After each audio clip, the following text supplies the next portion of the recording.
அனைவருக்கும் வணக்கம். மிக உயர்ந்த வகை ஜாதகங்களை தான் நம்ம பார்த்துக்கிட்டு இருக்கோம். ஏன் உயர்ந்த வகைன்னு சொல்கிறோம் அப்படின்னு கேட்டிங்கன்னா, ஜாதகத்தில் மிகப்பெரிய யோகங்கள் அமைஞ்சு அதனால் அவங்க மிகப்பெரிய சாதனைகள்லாம் செஞ்சிட்ருக்காங்க அப்படின்னு சொல்லலாம்.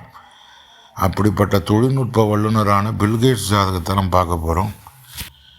இந்த பில்கேட்ஸ் ஜாதகத்தில் முக்கியமாக நம்ம கவனிக்க வேண்டியது என்னென்னா, லக்னம் மிதுன லக்னம். மிதுன லக்னத்துக்குரிய அதிபதி யாருன்னா புதன். புதன் தான் இந்த தொழில்நுட்ப வல்லுனர் அப்படிங்கிற நிலையை அவர் கொடுத்துருக்காருன்னு நம்ம உறுதியாக சொல்லலாம். புத்திசாலித்தனம், தகவல் தொழில்நுட்பத்தின் வளர்ச்சிகள் எல்லாத்தையுமே அடையாளம் காட்டுறது புதன் தான். இந்த புதன் எங்கே இருக்காருன்னு பாருங்கள். ஜாதகத்தில் பார்த்திங்கன்னா, புதன் ஜாதகத்தில் கரெக்டாக அவருக்கு 4ஆம் வீட்டில் போய் உட்காந்துருக்கார். 4ஆம் வீடு அப்படிங்கிறது பார்த்திங்கன்னா அதுவும் கன்னி. லக்னாதிபதியான புதன் 4ஆம் வீட்டில் செவ்வாயோடு சேர்ந்து அமர்ந்திருக்கார்.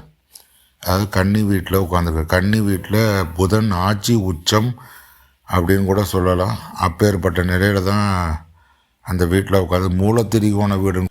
அந்த புதனுக்கு நம்ம சுந்தர பிச்சையோட ஜாதகத்தை பார்க்கும்போது ஞாபகம் இருக்கும்னு நினைக்கிறேன். அதில் பார்த்திங்கன்னா குரு மீன லக்னத்துடைய அதிபதி. அவர் 10ஆம் வீட்டில், அதாவது தனுசில் போய் உட்காந்துருப்பார்.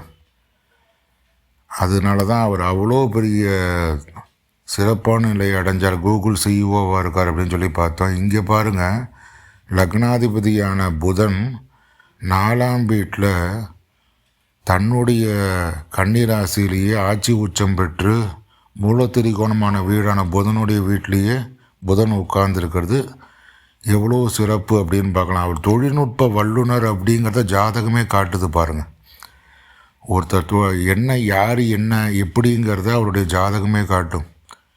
அப்போ இந்த ஜாதகத்தில் பார்த்திங்கன்னா ஒரு தொழில்நுட்ப வல்லுனர் அப்படிங்கிறத அவருடைய ஜாதகமே காட்டுது. அடுத்தது பார்த்திங்கன்னா 3ஆம் வீடு முயற்சி ஸ்தானம் உபஜயஸ்தானத்தில் குரு உட்கார்ந்துருக்கார். அது மிகச்சிறப்பு அப்படிங்கலாம். அது சிம்மத்தில் குரு உட்கார்றது மிக சிறப்பு அப்படின்னு சொல்லலாம். இது அவருக்கு மிகச்சிறப்பான முயற்சியும் உழைப்பையும் கொடுக்கும் அப்படின்னு சொல்லலாம். அதே சமயத்தில் அவர் அந்த வெற்றியை காணுவதற்கு இதெல்லாம் ஒரு அடையாளமாக நம்ம எடுத்துக்கலாம். அடுத்தது பார்த்திங்கன்னா, ஜாதகத்தில் 5ஆம் வீட்டில் சுக்கிரன், சூரியன், சனி 3 பேர் இணைஞ்சு 5ஆம் வீடான துலாத்தில் உட்காந்துருக்காங்க. துலாத்தோடைய ஆட்சி வீடுன்னு சொல்லலாம். அதே மாதிரி அதை துலா சுக்கிரனுக்கான மூலத்திரிகோண வீடுன்னு கூட சொல்லலாம். உச்சம் பெற்ற சனி அமர்ந்திருக்கிறது மிகுந்த ஒழுக்கம், கடின உழைப்பு, நீண்டகால வெற்றி ஆகியவற்றை குறிக்கும்னு சொல்லலாம். சனி உச்சம் பெற்றிருக்கார் அப்படின்னு சொல்லலாம். மிதுன லக்னத்துக்கு சனி உச்சம் பெறுவது மிக சிறப்பு அப்படின்னு சொல்லலாம். ஏன்னா மிதுனத்துக்கு நட்பு கிரகம் தான் சனி அப்படின்னு சொல்லலாம். துலா ராசியில் சுக்கிரன், சனி மற்றும் சூரியன் இணைந்து அமர்ந்திருப்பது ஒரு மிக ராஜயோகத்தை காட்டுது அப்படின்னு சொல்லலாம். தடையில்லாத செல்வத்தையும் புகழையும் அது காட்டுது அப்படின்னு சொல்லலாம். 12ஆம் வீட்டில் கேது அமர்ந்திருப்பது அவர் தன்னுடைய 1955 பிறந்தவர். இவருக்கு 70 வயசு ஆக போகுது. 70 வயசுக்கு மேலே ஆக போகுது. இவர் இப்போ பார்த்திங்கன்னா நிறைய அறக்கட்டளைகள்லாம் உருவாக்கி அதன் வழியாக உதவிகள்லாம் செஞ்சிட்ருக்கார் அப்படின்னு சொன்னால் அவர் 12ஆம் இடத்துல கேது இருக்கிறது தான் காரணம் அப்படின்னு சொல்லலாம். இவருடைய ஜாதக அமைப்பு மிக சிறப்பாக அமைஞ்சிருக்கு அப்படின்னு சொல்லலாம். இந்த ஜாதகத்தில் 2 மிக சிறந்த மகாபுருஷ யோகங்கள் அமைஞ்சிருக்குன்னு சொல்லலாம். ஒன்று சசயோகம். சனி பகவான் துலாம் ராசியில் உச்சம் பெற்று லக்னத்துக்கு 5ஆம் வீட்டில் திரிகோணத்தில் அமர்ந்திருக்காரு. இது மிக உயர்ந்த நிர்வாகத்திறன், நீண்ட ஆயுள் அப்படிங்கிறதெல்லாம் காட்டக்கூடியதாக அமைஞ்சிருக்கு சசயோகம். அடுத்தது மாளவிய யோகம் அமைஞ்சிருக்கு. சுக்கிரன் தன்னோட சொந்த வீட்டில் துலாத்தில் உட்கார்ந்துருக்காரு. இதுவும் அவருக்கு மிக மிக உயர்ந்த அளவிலான செல்வம், சொகுசான வாழ்க்கை, கலைநயமிக்க அறிவுத்திறன் எல்லாத்தையுமே வழங்கியிருக்கு அப்படின்னு சொல்லலாம். குருவோட பார்வை இவருடைய ஜாதகத்தில் 5ஆம் பார்வை, 7ஆம் பார்வை, 9ஆம் பார்வை முறையே எங்கெல்லாம் விழுதுன்னு பாருங்கள். 3ஆம் இடத்துல உட்காந்து அவர் 7, 9, 11 ஆகிய இடங்களை பார்க்குறாரு. அப்போ அவருடைய வாழ்க்கையில் எல்லாமே மிக சிறப்பாக அமையறதுக்கும் செல்வ வளம் ஏற்படுறதுக்கும் இதெல்லாம் ஒரு காரணங்களாக நம்ம எடுத்துக்கலாம்.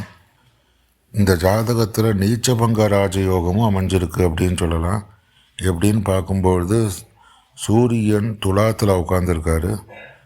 சூரியன் துலாத்தில் நீச்சம் அடைவார். ஆனால் அதே வீட்டில் சனி உச்சம் பெற்றிருக்காரு. அப்போ உச்சம் பெற்ற சனியோடு சேர்ந்து சூரியன் உட்கார்ந்துருக்கிறதுனால நீச்சபங்க ராஜயோகம் இவருக்கு இருக்குன்னு சொல்லலாம். இந்த மாதிரி பல யோகங்களை இவருடைய ஜாதக அமைப்பில் கிடைக்கப்பட்டிருக்கு. இப்போ உலகளவில் புகழ், உலகளவில் செல்வாக்கு, அதே மாதிரி உலகளவில் சொத்துக்கள் அமைகிற அளவுக்கு இவருக்கு வாழ்க்கை அமைஞ்சிருக்குன்னு சொன்னால் இத்தனை யோகங்கள் அவருடைய ஜாதகத்தில் அமைஞ்சிருக்கு அப்படின்னு சொல்லலாம். நம்ம பில்கேட்ஸோட ஜாதகத்தை நம்ம பார்த்துருக்கோம்.